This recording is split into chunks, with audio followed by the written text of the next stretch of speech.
Di pinggir jalan, tangan tua menambal ban bocor. Sementara di seberang, bocah kaya memarkir mobil mewah. Dua dunia berbeda, tapi takdir mempertemukan mereka. Panas siang itu seperti membakar bumi. Jalan raya utama kota kecil itu bergetar di bawah matahari, dan di tepi jalan, seorang lelaki tua berkaus lusuh jongkok di samping ban motor bocor. Tangannya hitam pekat oleh oli, namun gerakannya penuh kesabaran. Dialah Budi, tukang tambal ban yang sudah bertahun-tahun bertahan hidup di gubuk kecil di pinggir jalan. Keringatnya menetes deras, bercampur dengan debu dan asap kendaraan yang melintas. Dari dalam gubuknya yang berdinding seng, terdengar suara anak laki-lakinya yang memanggil pelan. "Pak, airnya tinggal sedikit." Budi menoleh, menatap anaknya, Reno, bocah 10 tahun dengan tubuh kurus dan rambut acak-acakan. Ia tersenyum, meski lelah. "Gak apa-apa nak, nanti kalau ada rejeki, kita beli lagi di warung Bu Siti." Reno mengangguk, tapi matanya tak lepas dari jalan besar di seberang. Di sana, berdiri megah sebuah dealer mobil baru, Rian Motor Group.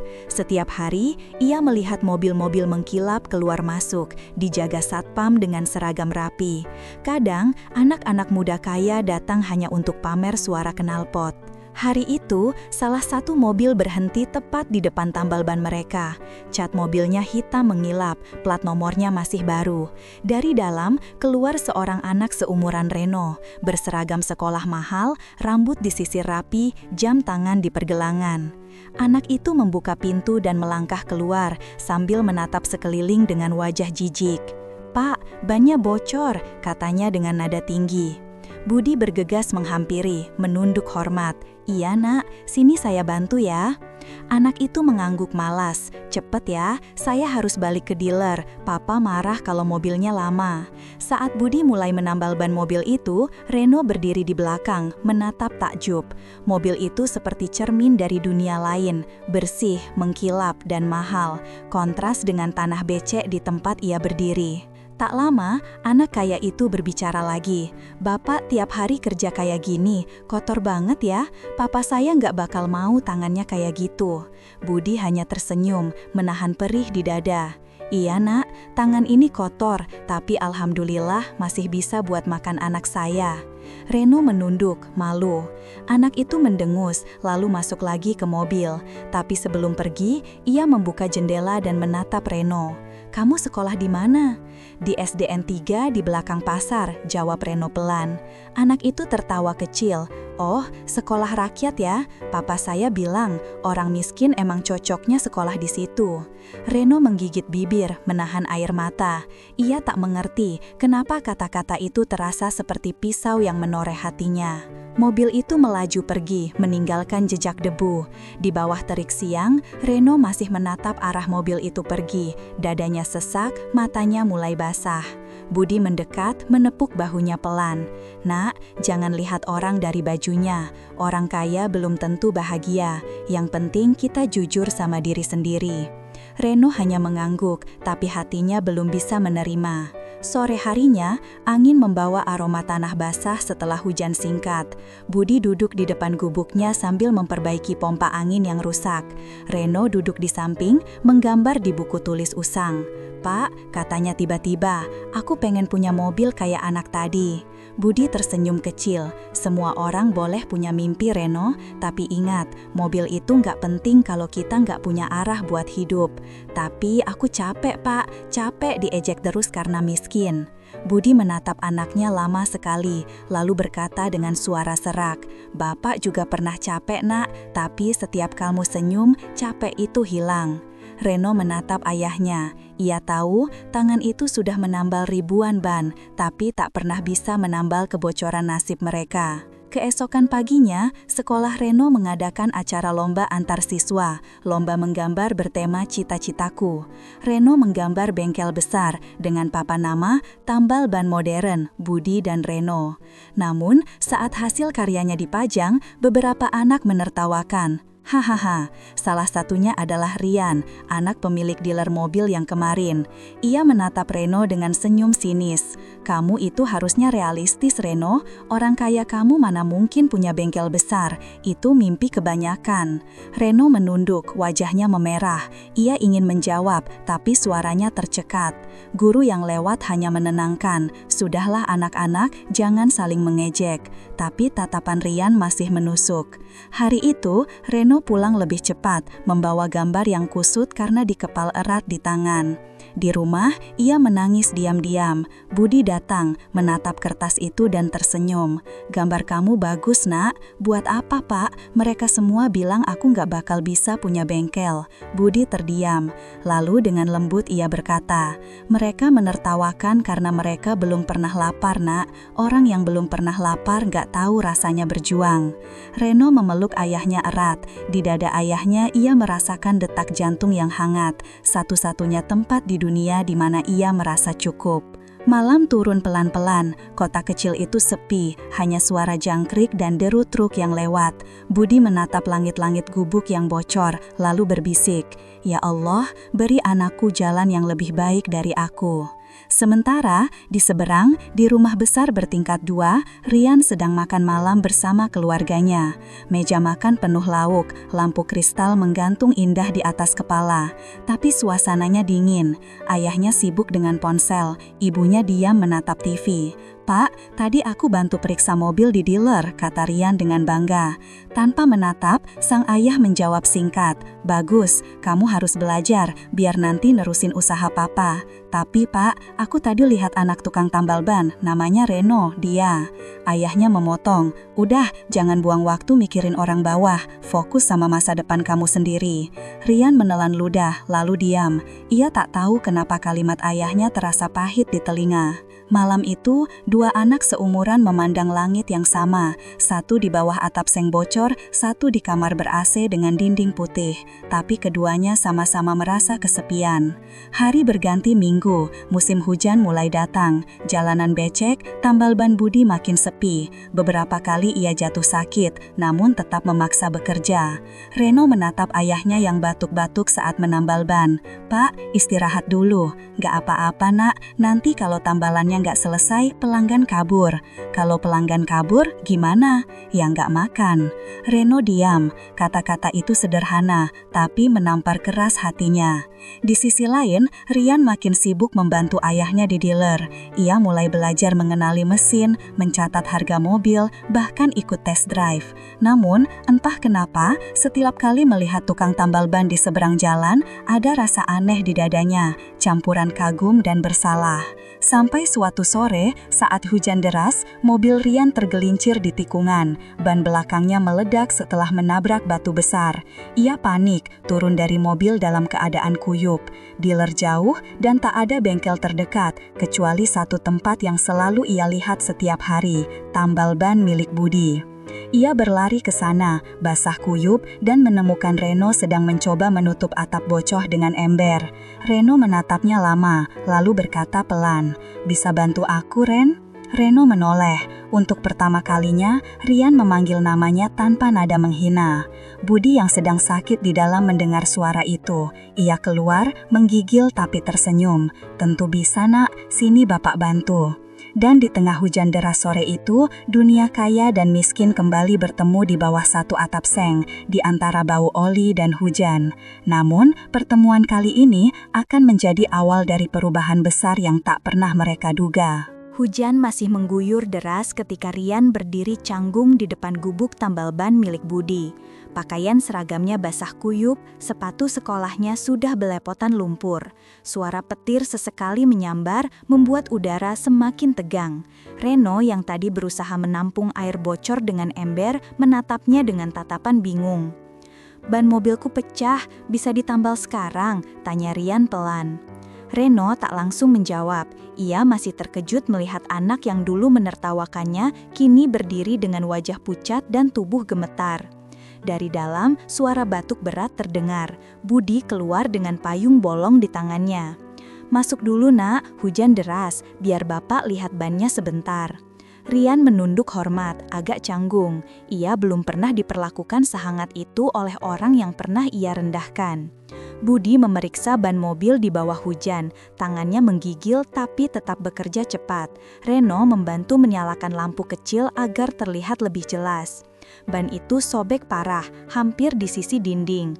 Harusnya diganti nak, tapi karena hujan, Bapak tambal darurat dulu biar kamu bisa jalan pelan sampai rumah. Reno mengangguk pelan. Ia menatap tangan Budi yang penuh luka, jari-jarinya hitam oleh oli. Setiap gerakan terlihat berat, tapi ada ketulusan yang aneh di sana. Bapak gak apa-apa hujan-hujanan gini? Budi tersenyum samar. Rejeki itu gak kenal cuaca nak, selama masih bisa kerja ya dikerjakan. Lagi pula hujan begini justru banyak yang bocor bannya, hehehe. Reno menatap ayahnya. Ia tahu Budi berbohong, karena sejak pagi belum ada satupun pelanggan yang datang. Ia tahu tubuh ayahnya sedang lemah, tapi tak ada pilihan lain. Saat tambalan selesai, Rian menatap gubuk tambal ban itu. Air menetes dari atap seng, ember-ember menampung bocoran di sana-sini. Ia menelan ludah. Berapa semuanya, Pak? Budi menggeleng pelan. Gak usah nak, udah cukup Bapak bisa bantu kamu pulang dengan selamat. Rian terdiam, wajahnya menegang antara malu dan bingung. Tapu, papa saya pasti nyuruh bayar, saya bisa ambil uang ke dealer.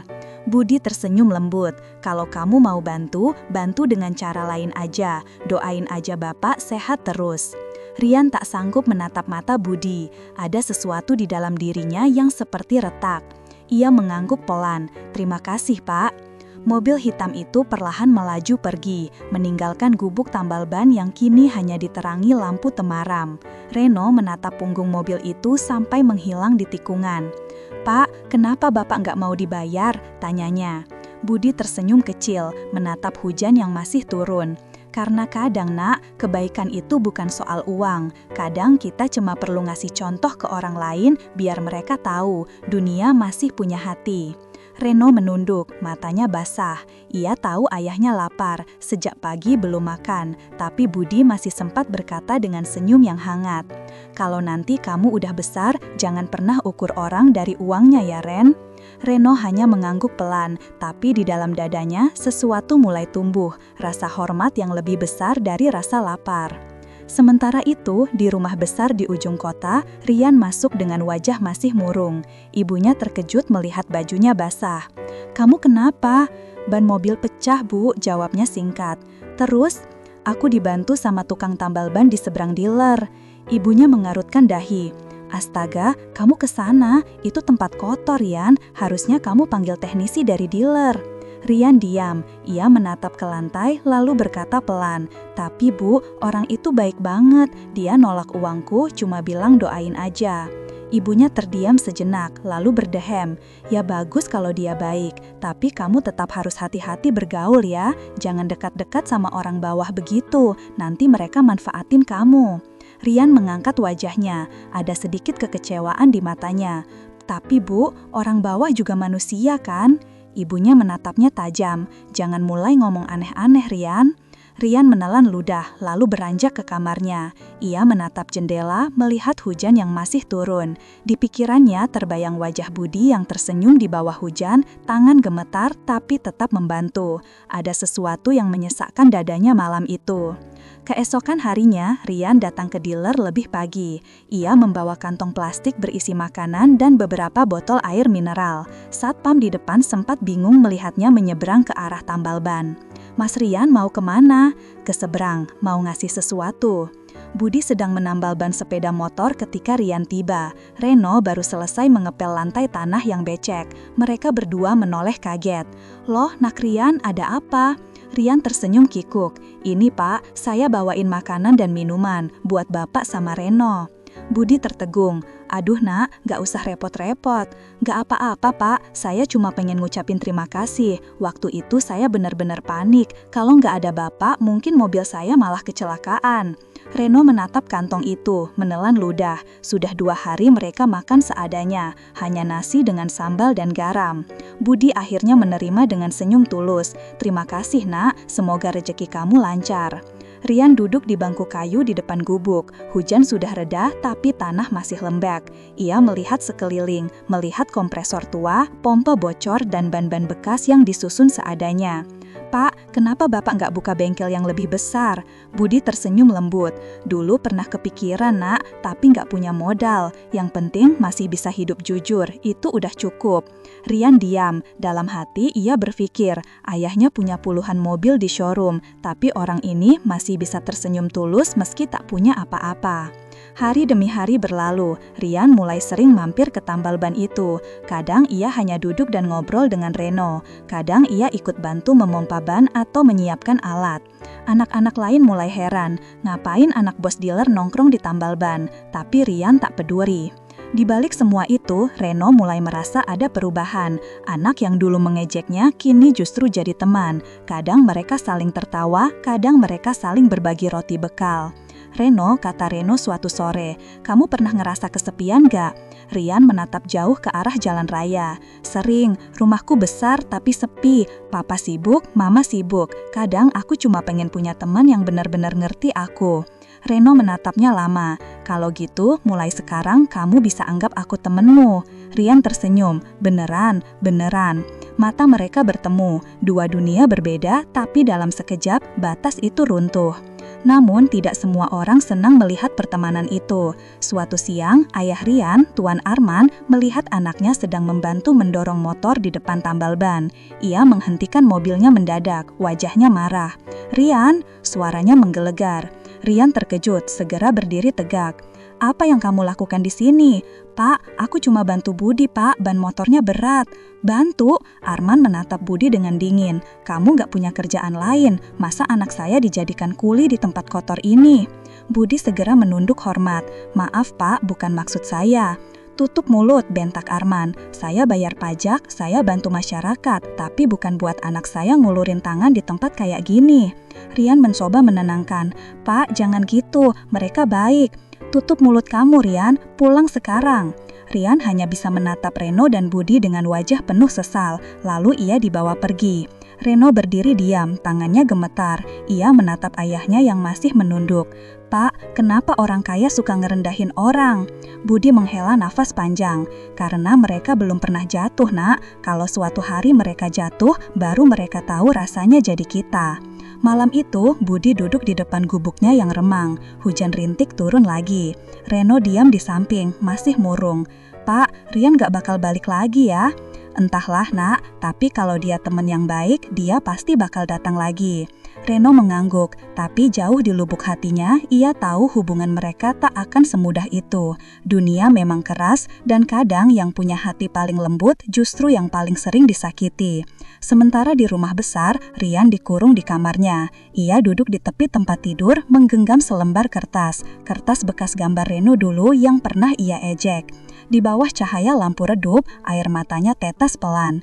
"Maaf, Ren," bisiknya. "Aku janji, suatu hari aku bakal buktiin kalau orang kayak kamu lebih berharga dari semua mobil papa." Dan di luar sana, hujan terus turun, membawa janji yang tak terdengar, tapi akan mengubah segalanya kelak. Hujan sudah berhenti, tapi udara pagi itu masih lembab. Jalanan di depan dealer mobil Rian Motor Group berkilau karena genangan air yang belum surut. Di seberang jalan, tambal ban milik Budi tampak lebih sepi dari biasanya. Hanya suara pompa manual yang sesekali berbunyi, pelan, seperti napas yang menahan lelah. Sudah seminggu berlalu sejak pertengkaran antara Tuan Arman dan Budi. Sejak itu, Rian tak pernah muncul lagi di tambal ban itu. Setiap hari, Reno duduk di bangku kayu kecil, menatap jalan raya, berharap sosok temannya itu muncul di seberang. Tapi yang datang hanya debu, panas, dan suara truk besar lewat. "Pak, Rian gak balik-balik ya?" tanya Reno lirih suatu pagi. Budi sedang memperbaiki pompa yang bocor. Ia menatap anaknya sebentar, lalu menjawab dengan lembut.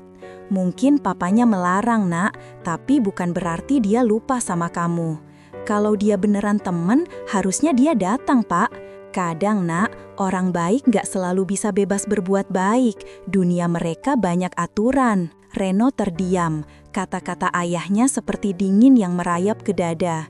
Ia masih memandang ke seberang, tapi kali ini matanya kosong, bukan lagi menunggu, tapi menahan kecewa yang tak terucap. Sementara itu, di rumah besar, Rian duduk di meja belajarnya. Buku-buku sekolah terbuka, tapi pikirannya melayang. Di tangannya masih ada kertas lusuh yang dulu milik Reno. Gambar bengkel, tambal ban modern, Budi dan Reno. Gambar itu sudah kusut, tapi tiap kali ia melihatnya, hatinya terasa hidup kembali. Ia teringat wajah Reno waktu tersenyum di bawah seng bocor. Senyum sederhana yang terasa lebih hangat dari semua lampu kristal di rumahnya. "Rian, Papa mau bicara." Suara berat memecah lamunannya. Tuan Arman berdiri di depan pintu kamarnya. Rian cepat-cepat menyembunyikan gambar itu. "Iya Pak, kamu minggu depan ikut Papa ke Jakarta. Ada pameran mobil, kamu harus belajar lebih serius soal bisnis." "Tapi Pak, aku masih sekolah." "Sekolah bisa diatur, kamu harus mulai ngerti dunia nyata. Dunia ini bukan tempat untuk orang lemah." Rian menggigit bibir. "Tapi Pak, dunia nyata itu bukan cuma jual beli mobil. Ada orang yang berjuang cuma buat bisa makan." Arman menatapnya tajam. "Jangan mulai ngomong kayak orang miskin, Rian. Kamu itu pewaris, belajar jadi pemenang, bukan pengasih." Setelah ayahnya pergi, Rian duduk terdiam lama. Di dalam dadanya ada dua suara yang saling berteriak. Satu suara adalah ajaran ayahnya tentang kekuatan, harta, dan kebanggaan. Tapi suara lain, suara Reno dan Budi, yang lembut, sederhana, tapi menenangkan. Malam itu, Rian membuat keputusan. Ia menatap keluar jendela, menatap seberang jalan yang gelap. "Besok, aku akan ke sana lagi." Pagi berikutnya, langit cerah. Udara lembut membawa aroma bensin dan aspal basah. Reno sedang menyapu halaman ketika ia melihat sosok berseragam sekolah menyeberang jalan. Reno terpaku. Itu Rian. Anak itu berjalan cepat, membawa kantong kecil di tangan. Ketika sampai di depan, Rian tersenyum gugup. "Halo Ren." Reno menatapnya dengan tatapan campur antara senang dan ragu. "Kamu masih ingat aku?" "Ya jelas, maaf ya Ren, Papa waktu itu marah banget. Aku nggak bisa keluar rumah seminggu." Reno menunduk. "Aku kira kamu udah nggak mau temenan lagi." Rian menggeleng. "Justru aku datang buat buktiin aku masih teman kamu." Budi keluar dari dalam gubuk, wajahnya kaget melihat Rian. "Loh, Nak Rian." Rian menunduk sopan. "Maaf Pak, saya cuma mau minta maaf atas sikap Papa waktu itu." Budi tersenyum tipis. "Sudahlah Nak, orang tua kadang cuma takut anaknya salah jalan. Saya ngerti." Rian menatapnya penuh rasa hormat. "Tapi saya tahu siapa yang salah Pak, dan itu bukan Bapak." Udara di sekitar mereka tiba-tiba terasa hening. Reno menatap Rian dengan senyum kecil, sementara mata Budi mulai berkaca-kaca. "Terima kasih Nak," ucapnya pelan. "Jarang ada anak kaya yang bisa ngomong kayak kamu." Sejak hari itu, Rian mulai sering datang lagi. Ia membantu Reno membersihkan ban bekas, mengganti oli, bahkan belajar tambal ban. Kadang mereka tertawa, kadang saling menggoda. Hubungan itu tumbuh diam-diam di antara dua dunia yang berbeda. Suatu sore, setelah pelanggan terakhir pergi, mereka bertiga duduk di depan gubuk menikmati teh hangat. Matahari mulai turun di balik gedung dealer yang tinggi. "Rian," kata Budi tiba-tiba, "Bapak pengen tanya, kalau kamu udah besar nanti, kamu mau jadi apa?" Rian terdiam sejenak, lalu tersenyum kecil. "Dulu aku pengen jadi pengusaha kaya, kayak Papa. Tapi sekarang aku cuma pengen jadi orang yang berguna buat orang lain." Budi terdiam lama. Di wajah tuanya muncul senyum haru yang dalam. "Itu jawaban yang mahal Nak, semoga kamu gak berubah." Reno menatap Rian dengan kagum. Di dalam dadanya muncul perasaan aneh, bukan sekedar persahabatan, tapi sesuatu yang lebih lembut. Namun kebahagiaan itu tidak bertahan lama. Suatu malam, dealer mobil milik keluarga Rian dirampok. Mobil mewah senilai miliaran hilang dan berita itu langsung tersebar. Polisi datang, media berdatangan, dan Tuan Arman marah besar. "Siapa yang buka kunci belakang?" bentak Arman pada para pegawainya. Salah satu karyawan menjawab gugup, "Kami nggak tahu, Pak, tapi tadi sore anak Bapak, Rian, sempat keluar lewat pintu belakang bersama anak tukang tambal ban itu." Arman langsung membalikan badan. "Apa?" Keesokan paginya, suara keras mengejutkan Reno dan Budi. "Buka pintunya." Tuan Arman datang bersama 2 polisi dan beberapa pegawainya. Reno dan Budi terbangun kaget. "Ada apa ini, Pak?" tanya Budi gugup. "Anak kamu kemarin masuk ke dealer saya kan, bersama anak saya." "Iya, tapi cuma main, Pak. Mereka nggak ngapa-ngapain." Arman menatap tajam. "Mobil saya hilang malam itu. Jangan-jangan kalian..." "Pak," suara Rian terdengar dari belakang. Ia berlari, wajahnya pucat. "Papa salah, Reno nggak tahu apa-apa. Aku yang buka pintu belakang, aku lupa ngunci." Arman menatap anaknya tak percaya. "Kamu bela mereka? Karena mereka nggak salah, Pak." "Cukup," teriak Arman, menampar meja tambal ban hingga hampir roboh. Budi menunduk, menahan perih di dada. Reno menatap Rian, matanya memerah. "Udah, Ri, jangan ngomong apa-apa lagi." Tapi Rian tak mau diam. "Papa salah, mereka lebih jujur dari siapapun yang kerja di dealer Papa." Polisi akhirnya pergi tanpa hasil, tapi luka di hati mereka tertinggal. Budi duduk diam, matanya menerawang. "Pak, kenapa kita selalu disalahin?" tanya Reno dengan suara bergetar. "Karena kita nggak punya suara, Nak. Di dunia ini yang punya uang yang didengar." Reno menangis diam-diam. Ia merasa dunia begitu tidak adil. Malam itu, Budi batuk keras hingga darah menetes di lantai. Reno panik. Pak, kenapa?" Budi tersenyum lembut. "Gak apa-apa, cuma kecapean." Tapi Reno tahu ayahnya sakit serius. Wajahnya pucat, napasnya berat. Ia berlari keluar mencari bantuan, tapi hujan turun deras dan tak ada yang peduli. Di seberang jalan, dealer mobil masih terang, tapi tak ada satupun orang yang melihat penderitaan di sisi lain jalan. Reno menatap ke arah dealer, air matanya bercampur hujan.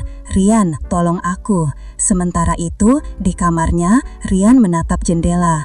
Hujan turun deras, tapi hatinya lebih gelap dari malam. Ia merasa bersalah, marah, dan bingung. Lalu, ia mengambil jaketnya, menuruni tangga diam-diam, keluar dari rumah tanpa sepengetahuan ayahnya. Di bawah langit yang menangis, Rian berlari menyeberang jalan, menuju tambal ban di seberang. Dan di sana, di bawah atap seng bocor, ia menemukan Reno menangis sambil memeluk tubuh ayahnya yang terkulai. "Reno!" Reno menoleh dengan mata merah. "Rian, Pak, Papa gak bangun-bangun." Rian berlari mendekat, memegang tangan Budi yang dingin. "Pak Budi, bangun, Pak." Tapi tak ada jawaban. Hujan turun semakin deras, lampu jalan bergetar tertiup angin. Di tengah suara hujan itu, 2 anak dari 2 dunia berbeda menangis di atas tanah yang sama. Dan malam itu, di antara air mata dan hujan, tembok antara miskin dan kaya mulai retak, tapi dengan harga yang terlalu mahal, kehilangan seorang ayah yang tulus. Fajar belum sepenuhnya datang. Langit masih abu-abu dan sisa hujan malam tadi membuat udara terasa dingin dan lembab. Di pinggir jalan itu, gubuk tambal ban milik Budi kini hanya tinggal kenangan.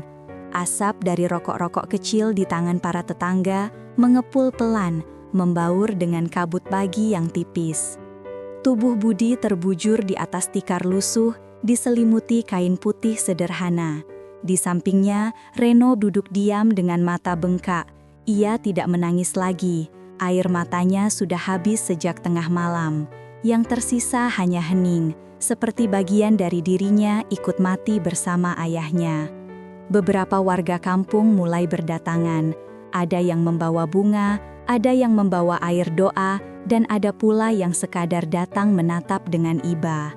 "Kasihan, anaknya sendirian sekarang," bisik seorang ibu. "Iya, Budi orangnya baik, gak pernah ngeluh, mati pun masih kerja." Reno mendengar, tapi tidak bereaksi. Ia hanya menatap tangan ayahnya yang kaku, tangan yang dulu menuntunnya belajar memompa ban, tangan yang pernah menyuapi nasi dingin sambil berkata, "Yang penting kamu kenyang dulu, Nak." Kini tangan itu diam selamanya. Di seberang jalan, dari balik jendela dealer mobil besar itu, Rian berdiri menatap. Matanya sembab, wajahnya pucat. Ia sudah tahu sejak subuh, kabar itu menyebar cepat. Seorang tukang tambal ban bernama Budi meninggal karena kelelahan dan paru-paru yang rusak. Ia ingin ke sana. Ia ingin ikut mengantarkan jenazah Budi ke tempat peristirahatan terakhir. Tapi di belakangnya, suara berat terdengar. "Kamu gak kemana-mana hari ini." Rian menoleh. Ayahnya, Tuan Arman, berdiri dengan wajah dingin. Papa udah dengar kabarnya, dan Papa juga tahu kamu mau ke sana, tapi Papa larang." Rian menatapnya tidak percaya. "Kenapa, Pa? Dia orang baik, dia nolong aku waktu hujan itu. Dia meninggal, Pa." Arman menatap tajam. "Anak, kamu belum ngerti, dunia ini keras. Kalau kamu terus ikut-ikut urusan orang bawah, kamu yang bakal susah. Kamu pikir mereka peduli kalau kamu rugi? Mereka cuma mau belas kasihanmu." Rian menggertakkan gigi. "Enggak, Pa, dia nggak minta apa-apa. Dia cuma bantu orang tanpa harap balasan." "Cukup," bentak Arman. "Kamu gak usah datang ke sana. Ini perintah." Rian menatap ayahnya lama, matanya mulai basah. "Kalau begitu, untuk pertama kalinya aku gak akan nurut, Pa." Dan tanpa menunggu jawaban, ia berlari keluar. Pemakaman itu sederhana, tak ada karangan bunga mahal, tak ada peti kayu berukir, hanya tanah merah yang baru digali dan doa-doa lirih yang mengiringi. Reno berjalan di belakang jenazah ayahnya, memeluk bantar tua peninggalan Budi yang masih menempel aroma oli dan keringat. Setiap langkah terasa berat, setiap hembusan angin terasa seperti memotong dadanya. Sesekali ia hampir jatuh, tapi ada tangan yang tiba-tiba memegang bahunya. Reno menoleh, dan di sana berdiri Rian. Tubuhnya basah, nafasnya terengah, sepatu sekolahnya penuh lumpur, tapi matanya penuh air dan ketulusan. Reno menatapnya, matanya bergetar. "Kamu datang juga." Rian mengangguk telan. "Aku janji sama diri sendiri, aku bakal ngantar bapakmu sampai akhir." Mereka berjalan berdampingan, tanpa kata-kata.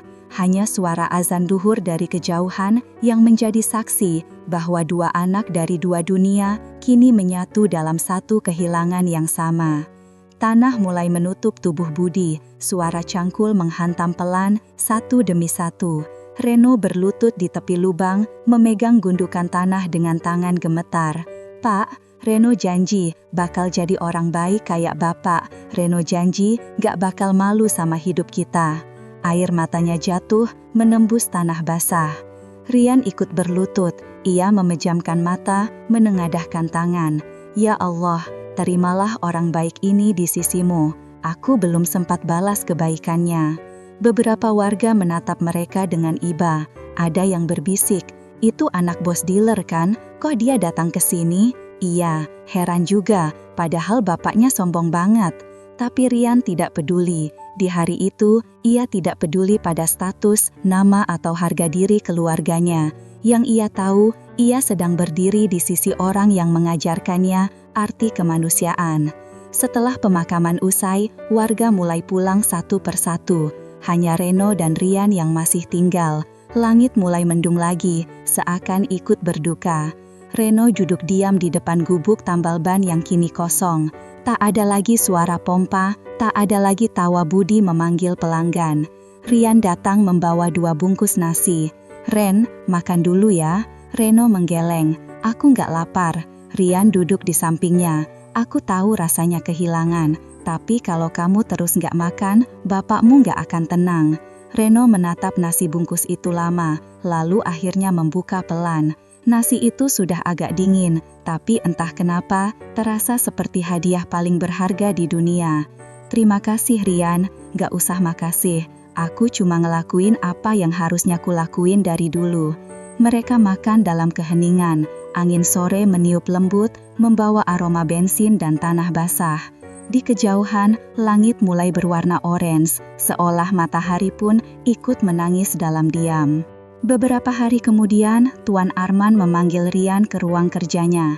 "Papa dengar, kamu sering ke tempat anak itu lagi. Rian menatap ayahnya tenang. Iya Pak, namanya Reno. Sekarang dia sendirian. Dan kamu pikir kamu bisa nolong dia? Setidaknya aku bisa coba. Arman menghela nafas berat.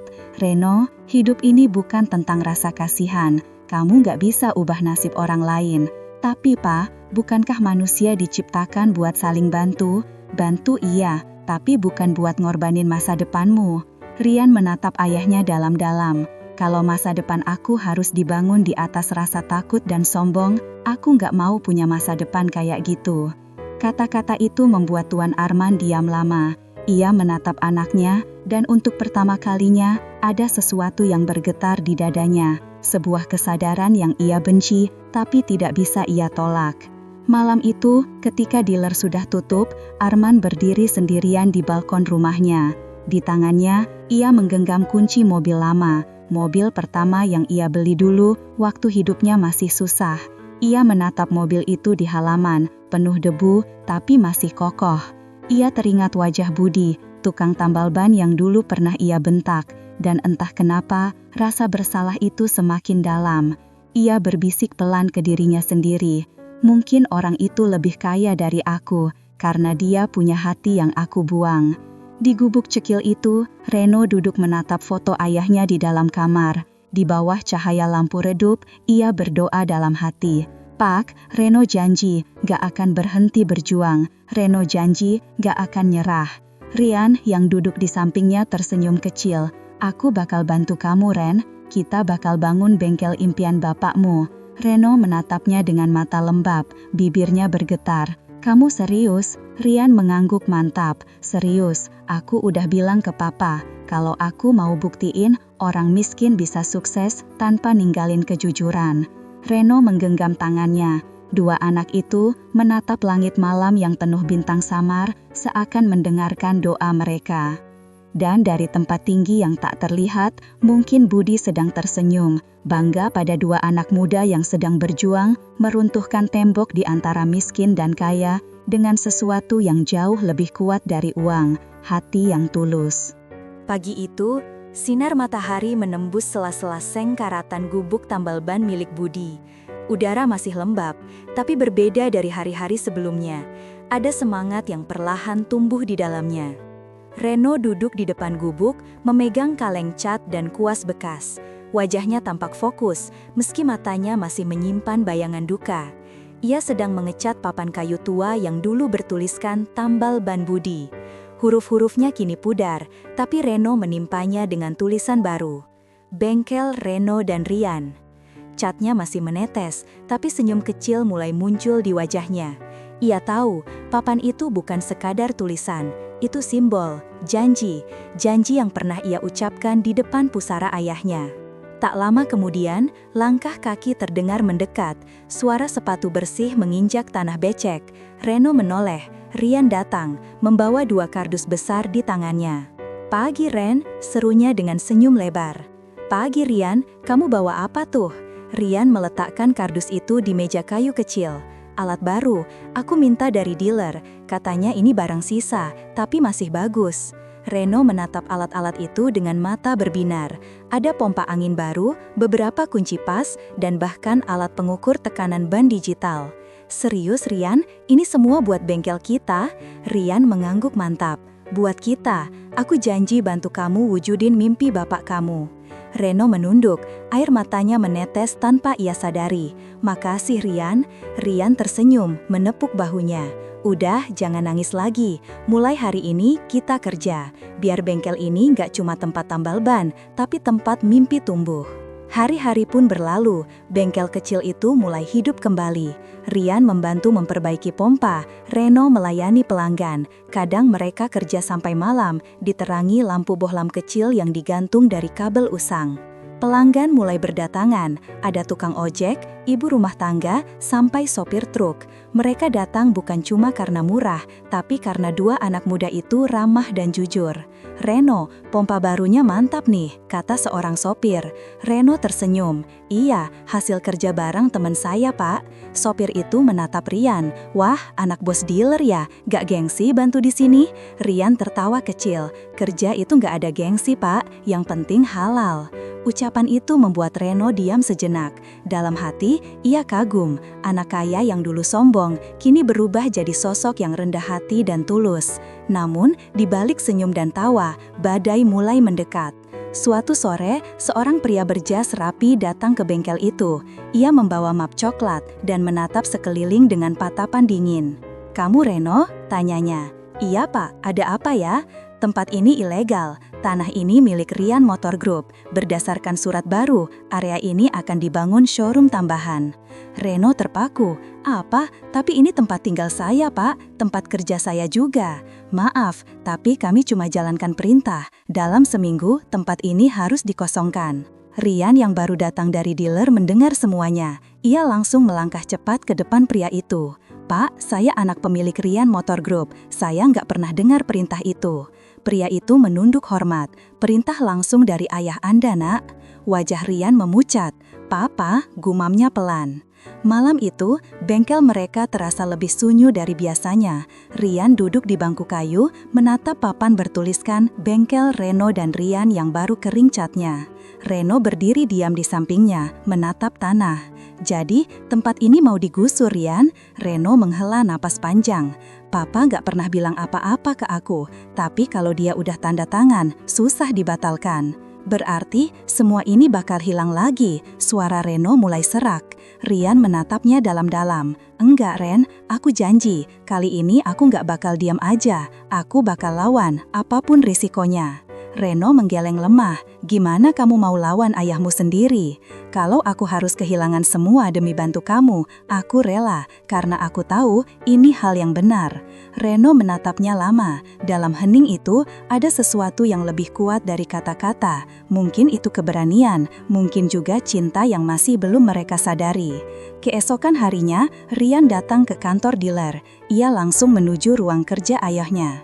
Tanpa mengetuk, "Pak, aku mau bicara." Arman menatapnya singkat dari balik. "Papa sibuk." Rian menggenggam map berisi surat perintah penggusuran. "Papa, tolong batalkan ini. Tanah di seberang jangan digusur." Arman menatapnya tajam. "Itu tanah milik perusahaan. Kita mau perluas showroom." "Tapi di situ ada bengkel, Pak. Itu tempat temanku, tempat orang yang pernah nolong aku." Arman berdiri, suaranya mulai meninggi. "Rian, kamu gak ngerti bisnis. Dunia ini bukan tempat buat sentimental. Kalau kamu terus kayak gini, kamu gak bakal pernah jadi pewaris yang layak." Rian menatapnya dengan mata bergetar. "Kalau jadi pewaris artinya harus nginjak orang lain, aku gak mau jadi pewarismu." Suasana mendadak hening. Arman menatap anaknya, wajahnya tegang. "Keluar dari ruangan ini." "Baik Pak, tapi suatu hari nanti Papa bakal sadar yang Papa sebut kekuatan cuma topeng dari kesepian." Rian berbalik dan keluar, meninggalkan ayahnya sendiri di ruangan yang dingin. Hari-hari berikutnya menjadi masa terberat bagi mereka berdua. Surat peringatan ditempel di depan bengkel. Warga sekitar mulai membicarakan. Ada yang kasihan, ada pula yang takut ikut campur. Tapi Reno dan Rian tidak menyerah. Mereka tetap bekerja setiap hari. "Kalaupun besok digusur, biar kita kerja hari ini dengan bangga," kata Reno suatu sore. Rian tersenyum lemah. "Budi pasti bangga lihat kamu sekarang." Malam itu, mereka duduk di depan bengkel, memandangi langit penuh bintang. "Reno," kata Reno pelan, "kalau semua ini beneran hilang, aku nggak tahu harus kemana." Rian menatapnya, lalu berkata dengan mantap, "Kita mulai lagi dari nol. Aku punya ide. Kita bangun bengkel baru, bukan di sini, tapi di tempat yang lebih besar, dan kita kasih nama yang sama." Reno tersenyum kecil. "Bengkel Reno dan Rian?" "Ya, tapi kali ini bukan cuma tambal ban. Kita buat bengkel profesional, biar semua orang tahu mimpi orang miskin juga bisa punya kelas."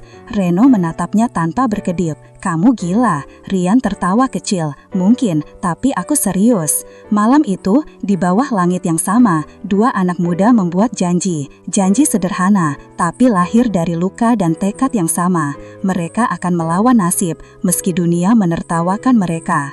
Sementara itu, di rumah besar di seberang jalan, Tuan Arman duduk sendiri di ruang kerjanya. Ia menatap foto masa mudanya, wajah penuh debu dan semangat, berdiri di depan bengkel kecil yang dulu ia bangun dengan tangannya sendiri. Ia menghela napas berat. Aku dulu juga mulai dari nol. Tiba-tiba, ia teringat wajah Budi, tukang tambal ban yang dulu ia hina. Ia teringat tangan kasar yang tetap menolong anaknya tanpa pamrih. Dan untuk pertama kalinya dalam hidupnya, Tuan Arman merasa malu pada dirinya sendiri. Ia menatap jendela, melihat cahaya lampu kecil dari seberang jalan, dari bengkel Reno dan Rian yang masih menyala meski malam sudah larut. Anak-anak itu punya sesuatu yang aku kehilangan. Keesokan paginya, saat Reno dan Rian bersiap bekerja, sebuah mobil hitam berhenti di depan bengkel mereka. Pintu terbuka dan keluar sosok yang membuat keduanya tertegun. Tuan Arman. Ia berdiri di depan mereka, membawa amplop coklat di tangan. Rian menelan ludah. Papa, Reno menunduk sopan. Pak, selamat pagi. Arman menatap sekeliling, bengkel kecil, papan kayu, alat-alat bekas, dan dua anak muda dengan mata penuh harapan. Ia menarik napas panjang. Aku datang bukan buat gusur, aku datang buat bicara. Rian menatapnya tidak percaya. Pak, maksudnya? Arman membuka amplop dan mengeluarkan selembar surat. Aku batalkan proyek showroom, dan ini surat izin usaha untuk bengkel kalian, resmi. Reno terpaku, suaranya bergetar. Pak, serius pak? Arman menatapnya lembut. Ayahmu dulu pernah nolong anakku tanpa minta apa-apa. Aku pikir ini cara paling tepat untuk balas budi. Rian menatap ayahnya dengan mata berkaca-kaca. Pak, Arman menepuk bahunya. Udah Rian, kadang yang kuat bukan yang punya uang paling banyak, tapi yang punya hati paling jujur. Hari itu menjadi titik baru dalam hidup mereka. Bengkel Reno dan Rian resmi berdiri dengan izin, dan dalam waktu singkat mulai ramai pelanggan. Warga kampung datang membantu, dealer bahkan kadang mengirimkan spare part sisa. Reno bekerja keras, sementara Rian mengatur sistem dan promosi. Di depan bengkel, mereka memasang papan baru, kali ini dengan tulisan lebih besar dan tegas. Bengkel Reno dan Rian, kejujuran adalah modal utama. Saat senja turun, mereka berdiri di depan papan itu, menatap hasil kerja mereka. Reno, kata Reno pelan, Bapak pasti bangga sama kita. Rian tersenyum, dan Papa juga mulai belajar dari kamu. Langit sore berwarna jingga keemasan, cahaya matahari memantul di huruf-huruf cat itu. Dua dunia yang dulu saling berseberangan, kini bersatu di bawah satu atap, satu nama, dan satu janji. Bahwa miskin dan kaya hanyalah perbedaan keadaan, tapi hati yang tulus itulah yang menentukan siapa manusia sebenarnya. Sudah 6 bulan berlalu sejak bengkel Reno dan Rian resmi berdiri. Dulu tempat itu hanyalah gubuk kecil dengan lantai tanah dan lampu bohlam redup. Kini dindingnya sudah dicat putih bersih, ada papan besar bertuliskan kejujuran adalah modal utama, dan di halaman depan berdiri tenda biru sederhana yang melindungi kendaraan pelanggan. Bengkel itu ramai. Orang datang bukan hanya karena servisnya cepat, tapi karena kejujuran dua anak muda yang menjalankannya. Reno menangani perbaikan, sementara Rian mengurus pencatatan dan pelayanan pelanggan. Pelanggan datang dari berbagai kalangan, dari tukang ojek hingga pemilik mobil mewah. Bahkan beberapa pelanggan dealer mobil ayah Rian kini lebih memilih memperbaiki kendaraannya di bengkel mereka. Namun, di balik senyum dan kesuksesan itu, bayangan baru mulai terbentuk. Bayangan dari masa lalu yang menuntut ujian lebih besar. Suatu pagi, Reno sedang memeriksa motor pelanggan ketika seorang pria berjas dengan mobil hitam mengilat. Ia membuka kaca jendela, menatap bengkel itu dengan tatapan menghina. "Kamu, Reno?" Reno berdiri tegak. "Iya, Pak. Ada yang bisa saya bantu?" Pria itu keluar mengenakan kacamata hitam dan sepatu mahal. "Saya Bagas, dari cabang dealer baru di kota sebelah. Bos saya mau kerjasama sama kamu." Reno sedikit bingung. "Kerjasama gimana maksudnya, Pak?" Bagas tersenyum licik. Kami mau kamu bantu jual spare part bekas dari bengkel kamu. Nggak perlu repot, kami beli dengan harga tinggi asal kamu kasih nota palsu seolah-olah barang baru. Reno langsung menggeleng. Maaf pak, kami nggak jual barang palsu atau manipulasi nota. Kami kerja jujur. Bagas tertawa kecil. Kamu pikir jujur bisa bikin kaya? Dunia ini nggak sesuci itu anak muda. Orang kayak kamu nggak bakal maju kalau nggak main kotor. Reno menatapnya dingin. Lebih baik saya miskin daripada khianat sama prinsip saya. Bagas mendengus lalu menepuk bahunya keras. Kita lihat nanti seberapa lama kamu bisa bertahan di dunia orang besar. Ia masuk ke mobil dan pergi, meninggalkan debu serta ancaman di udara. Sore itu, Rian datang dari dealer dengan wajah muram. Ren, aku dapat kabar nggak enak. Dealer papa mulai kehilangan pelanggan karena bengkel kita. Reno menatapnya kaget. Maksud kamu? Beberapa pelanggan bilang mereka lebih nyaman servis di sini. Papa tahu dan dia mulai diserang pesaing lain, termasuk orang bernama Bagas. Dia mau rebut pasar dengan cara kotor. Reno menghela napas. Aku baru aja ditawarin kerjasama sama orang itu. Aku tolak. Rian menatapnya serius. Bagus kamu tolak. Tapi itu berarti mereka bakal nyerang cara lain. Dunia bisnis nggak segampang niat baik, Ren. Reno menatap papan kejujuran di atas pintu bengkel. Aku nggak peduli seberapa keras mereka nyerang. Aku cuma tahu kita nggak boleh jadi kayak mereka. Rian menatapnya lama lalu tersenyum. Kamu memang lebih kuat dari aku, Ren. Namun kekuatan itu mulai diuji. Beberapa minggu kemudian, kabar buruk datang. Polisi mendatangi bengkel mereka membawa surat pengaduan. Tuduhan pencurian suku cadang dealer mobil. Reno dan Rian tak kejut. Apa? Kami nggak pernah nyolong apa-apun, teriak Reno. Polisi menjawab datar. Kami hanya menjalankan laporan. Ada saksi yang bilang kalian menjual onderdil bekas dealer tanpa izin. Rian langsung paham, ini ulah Bagas, gumamnya marah. Mereka dibawa ke kantor polisi untuk dimintai keterangan. Reno duduk di kursi dingin ruang interogasi, tangan gemetar. Ia tak pernah ke kantor polisi seumur hidupnya.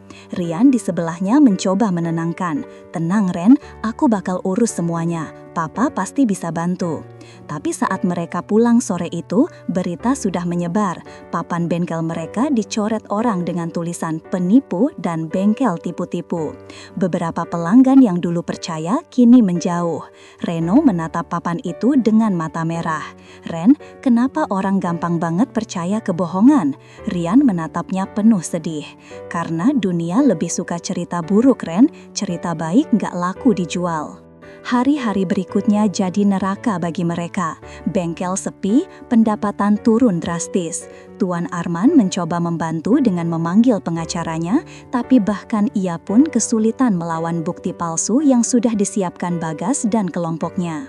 Suatu malam, Rian datang ke bengkel. Reno masih duduk di kursi kayu menatap foto ayahnya. Pak, aku hampir menyerah, gumamnya lirih.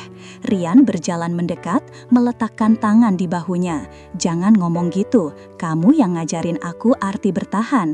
Kalau kamu nyerah, aku nggak punya alasan buat lawan dunia ini. Reno menatapnya, mereka bertemu. Tapi semua orang udah percaya aku maling, Ren.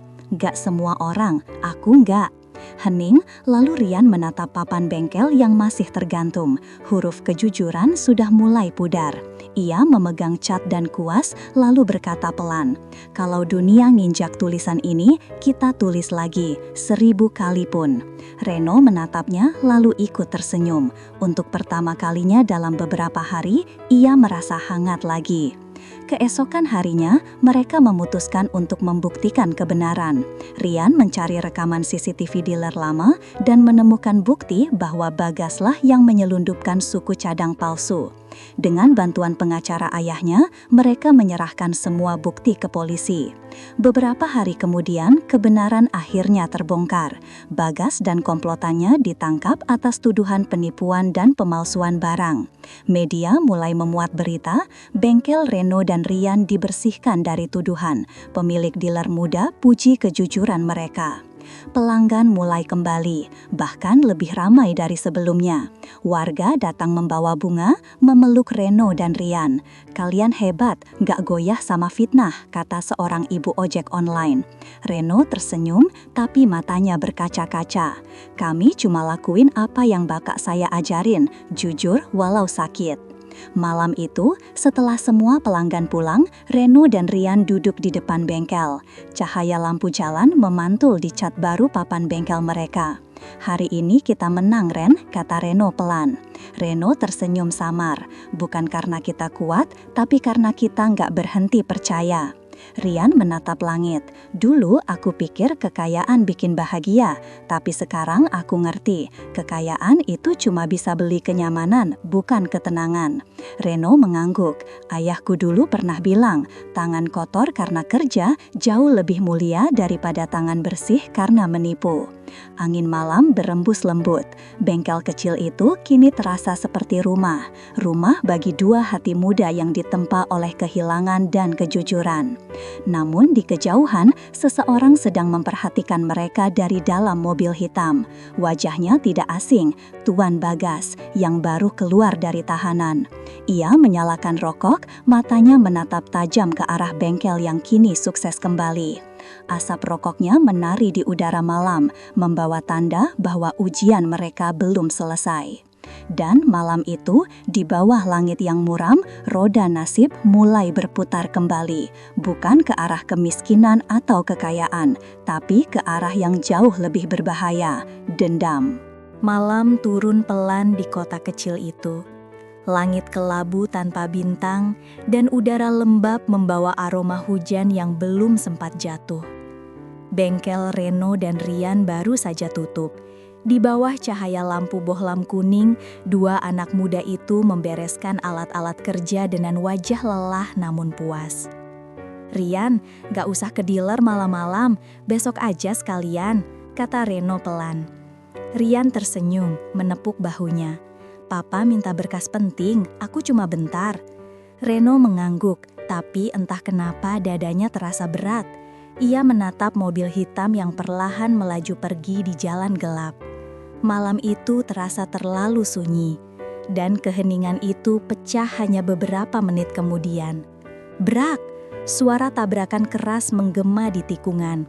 Suara logam hancur, kaca pecah lalu hening lagi. Reno berlari sekuat tenaga. Di jembatan kecil, mobil Rian menabrak pembatas jalan, kap depannya penyok, asap mengepul. "Rian!" Ia membuka pintu, menyeret sahabatnya keluar. Darah mengalir dari pelipis Rian, tubuhnya gemetar. "Ren," diseruduk dari belakang, suaranya lirih. Reno menoleh ke jalan, samar-samar ia melihat mobil hitam melaju cepat menjauh. Ia tahu, itu ulah Bagas. Reno menggenggam tangan Rian yang dingin.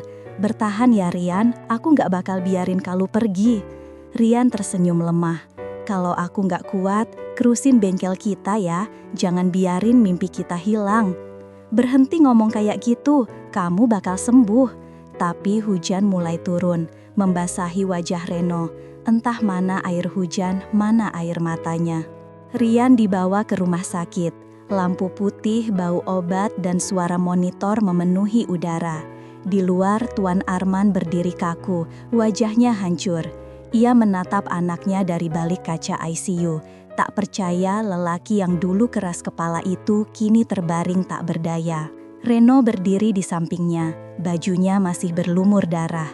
"Pak, itu bukan kecelakaan biasa, dia ditabrak sengaja."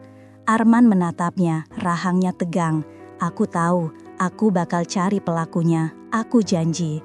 Reno menunduk, suaranya pecah.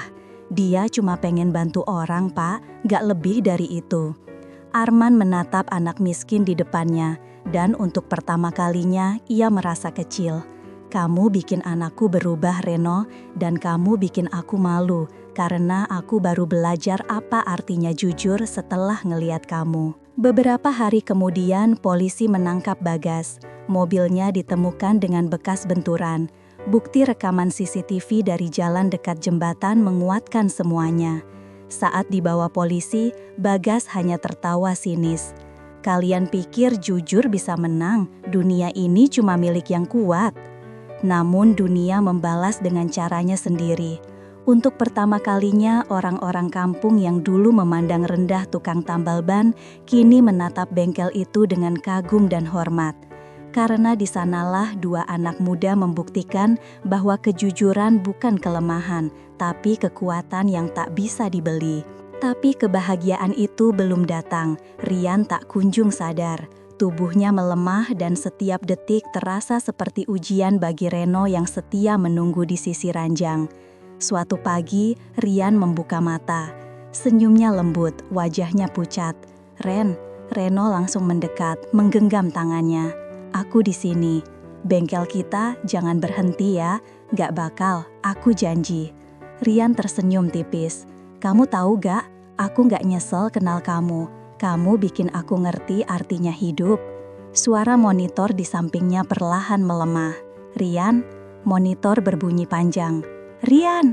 Reno berteriak, tapi dunia sudah berhenti di sana. Pemakaman Rian berlangsung sederhana. Langit mendung, tanah basah, dan warga datang membawa bunga. Tuan Arman berlutut di depan pusara anaknya, air mata mengalir tanpa henti. Anakku meninggalkan harta paling berharga, hati yang bersih. Reno berdiri diam, menatap nisan bertuliskan nama sahabatnya. Hujan turun lembut, seolah langit ikut menangis. Di tangannya ia menggenggam foto mereka berdua di depan bengkel, dengan tulisan, kejujuran adalah modal utama.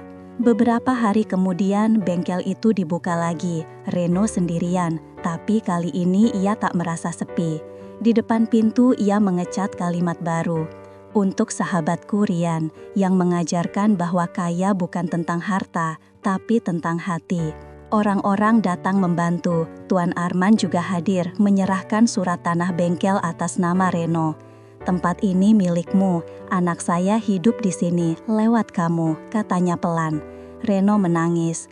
Terima kasih Pak, saya cuma mau terusin apa yang Rian mulai. Waktu berlalu, bengkel Reno dan Rian tumbuh jadi tempat belajar bagi anak-anak muda miskin. Reno mengajari mereka memperbaiki kendaraan dan memperbaiki hidup. Setiap pagi ia menatap papan bengkel itu dan berbisik, Rian, kita masih di sini.